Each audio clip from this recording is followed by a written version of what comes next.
జగన్ గాలిలో వెళ్తుంటే చెట్లు కొట్టేసేవారు. వైసీపీ వాళ్లకు మొక్కలు నాటడం తెలియదన్న ఏపీ సీఎం చంద్రబాబు.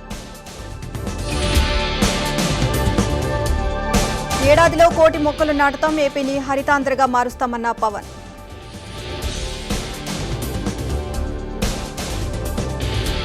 మాజీ మంత్రి అంబటి రాంబాబుపై కేసు, పోలీసులను బెదిరించిన కేసులో చర్యలు. అనంత టీడీపీలో వర్గ విభేదాలు, ఎమ్మెల్యే దగ్గుబాటిపై తీవ్ర ఆరోపణలు.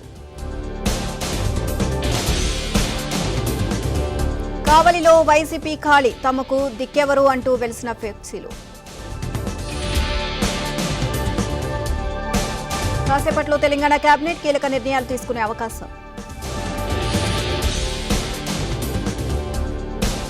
గాంధీ భవన్లో మీనాక్షి నటరాజన్ వరుస సమీక్షలు, నియోజకవర్గాల వారీగా సమావేశాలు.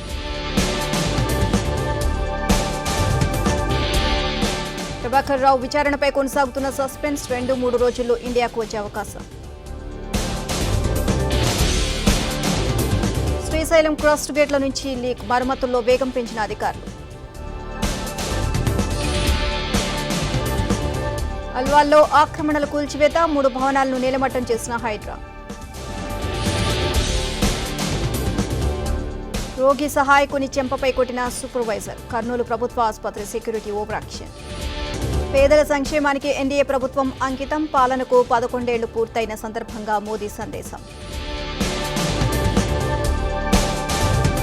జమ్మూ కాశ్మీర్లో 32 చోట్ల ఎన్ఐఏ సోదాలు, ఉగ్రవాద మూలాలపై తనిఖీలు.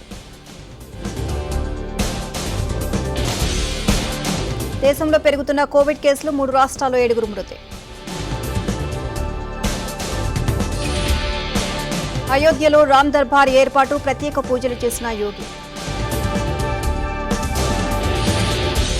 హార్వర్డ్ యూనివర్సిటీతో ముదురుతున్న వివాదం, విదేశీ విద్యార్థులకు వీసాలు పరిమితం చేస్తూ ట్రంప్. వడ్డీ రేట్లపై రేపు ఆర్బీఐ ప్రకటన, భారీ లాభాల్లో స్టాక్ మార్కెట్లు.